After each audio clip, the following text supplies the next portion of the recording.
এই লক্ষ্মীপুর গ্রামের বাতাস এবং পশুপাখির শব্দ মানুষকে এক আলাদা অনুভব জাগায়। গ্রামের প্রায় প্রতিটি মানুষই ব্যস্ত সম্পন্ন, কেউ কখনো বসে থাকে না। প্রত্যেক মানুষ তার নিজের কাজে ব্যস্ত হয়ে থাকে, সে ছোট হোক কিংবা বড়। এই লক্ষ্মীপুর গ্রামেই এক পুরনো জমিদার বাড়ি রয়েছে। এই বাড়িতে তেমন কোনো লোকজন থাকে না।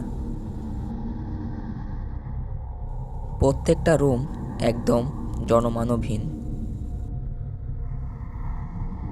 এই বাড়িতে অনেক মানুষ নানা ধরনের সমস্যার সম্মুখীন হতে হয়েছে। বাইরে থেকে কোনো লোকজন বেড়াতে এলে তারা এই জমিদার বাড়িতে আশ্রয় নেয়। অনেক সময় এই বাড়ির ভাড়াটিয়াদের কেউ যেন নৃশংসভাবে হত্যা করে। যারা এই বাড়ির ঘটনা জানে তারা সেই রাত্রেই চলে যায়, আর যারা থেকে যায় তাদেরকেও এভাবে নির্মমভাবে হত্যা করা হয়।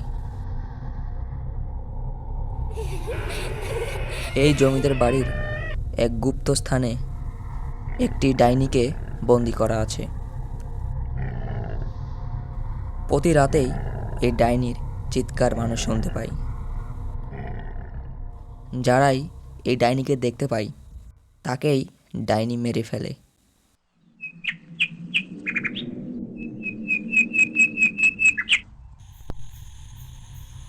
একদিন এই গ্রামে দুজন ছেলে বেড়াতে আসে, দুর্জয় এবং সোহেল। তারা মূলত এই গ্রামের অতীতের সম্পর্কে কোনো ঘটনাই জানে না। স্টেশন থেকে তারা এই গ্রামের মধ্যে প্রবেশ করে।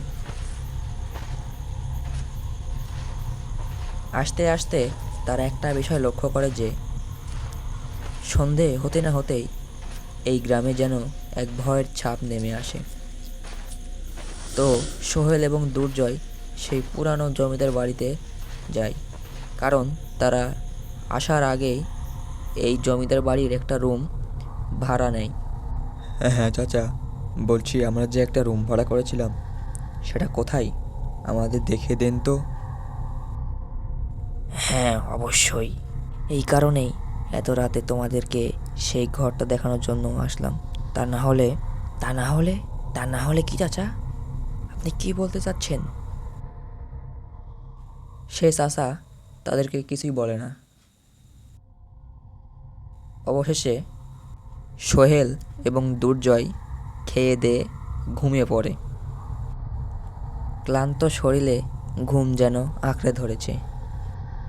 কিন্তু চাচা চলে যাওয়ার আগে তাদেরকে একটা কথা বলে যায়, যাই হোক না কেন রাতে কোনো রকম আওয়াজ শুনলে তোমরা ঘর থেকে বের হবে না।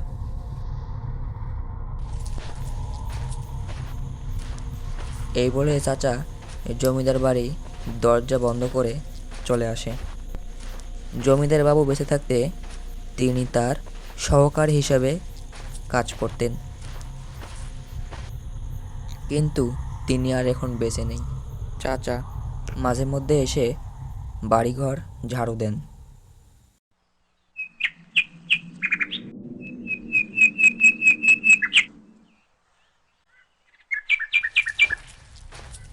পরের দিন সকালবেলায়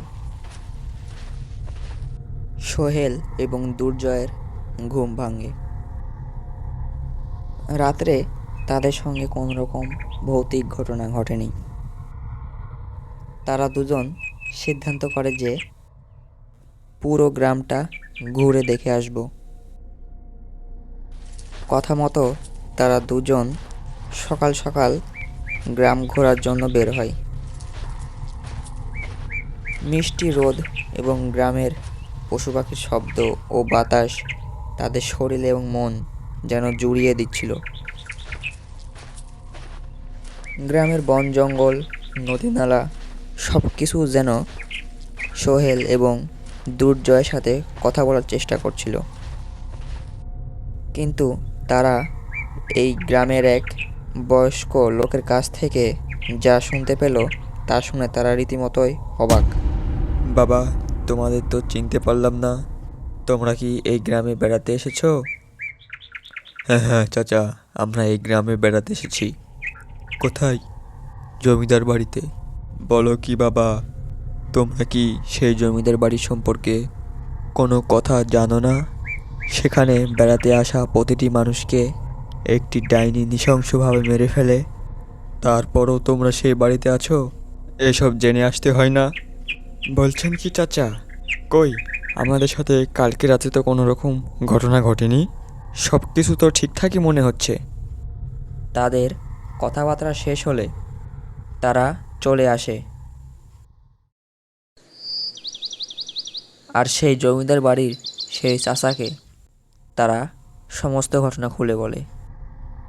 কিন্তু সেই চাচা তাদের কথার কোনো উত্তর দেয় না, এমন ভাব করে যেন সব কিছু জানার পরেও সে কোনো কিছুই জানে না। দুর্জয় তাকে আবার প্রশ্ন করে বিধায় সে সব ঘটনা খুলে বলে। হ্যাঁ, তোমরা যা শুনেছো তা সবই সত্য। এই বাড়িটিতে অনেক সময় অদ্ভুত অদ্ভুত ঘটনা ঘটে, তা তোমাদের জানানো হয়নি। আচ্ছা, ওসব থাক, তোমাদের জন্য টেবিলে খাবার বাড়া রয়েছে, আমি এখন বাড়ি যাব। আবারও তারা এই অসম্পূর্ণ কথা শুনে তারা দুজনে ভাবাশ্চিত হয়ে যায়। রাত হয়ে আসছে। রাত হলে যেন এই জমিদার বাড়ির চারপাশে এক অদৃশ্যর কোনো কিছুর অবস্থান পাওয়া যায়। অন্যদিকে দুর্জয় সেই দুই চাচার অসম্পূর্ণ কথার অর্থ খোঁজার চেষ্টা করছে। সে শুধু এদিক থেকে ওদিক, ওদিক থেকে এদিক করছে, কিন্তু তাদের কথার অর্থ যেন মাথার মধ্যে আসছে না। দুর্জয় এবার একটা শব্দ শুনে থেমে যায় আর সে বলতে থাকে, আরে, এই শব্দটা কিসের? মনে হয় কোনো মেয়ের। মনে হয় সে কোনো বিপদে পড়েছে, আমার সেখানে যাওয়া উচিত, না হলে আবার। এই বলে দুর্জয় তার রুম থেকে বের হয়ে আসে আর সে আওয়াজের অনুসরণ করতে করতে সেই বন্ধ ঘরে উপস্থিত হয়। সেখানে গিয়ে দেখে যে কোনো মেয়ে এখানে নেই। হঠাৎ তার সামনে একটি ডাইনি হাজির হয়।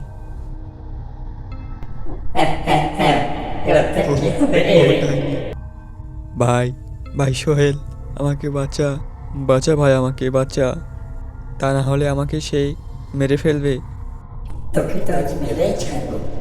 অনেকদিন হয়ে গেল মানুষের রক্ত খাওয়া হয়নি। এই থাম, যাচ্ছিস কোথায়? আমি বলছি থাম, তা না হলে তোকে একদম মেরে ফেলবো। থাম বলছি, থাম। এভাবেই সে ডাইনি চিৎকার করতে থাকে। অন্যদিকে দুর্জয় তাড়াতাড়ি সেখান থেকে এসে তার বন্ধুকে ডাকে। তার বন্ধু সোহেল ঘুম থেকে উঠে তাকে জিজ্ঞেস করে, আর তার প্রশ্নেই দুর্জয় তাকে সব ঘটনা খুলে বলে। এসব শুনে সোহেল প্রচণ্ড ভয় পায় আর তারা সিদ্ধান্ত করে যে আজকে রাতেই আমরা এখান থেকে চলে যাব, আর এখানে থাকবো না। বাহিরে প্রচণ্ড বৃষ্টিপাত হচ্ছে।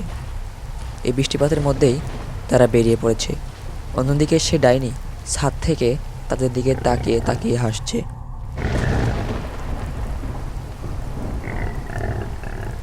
তারা যত দ্রুত পারে তত দ্রুতই সেখান থেকে বের হওয়ার চেষ্টা করছে,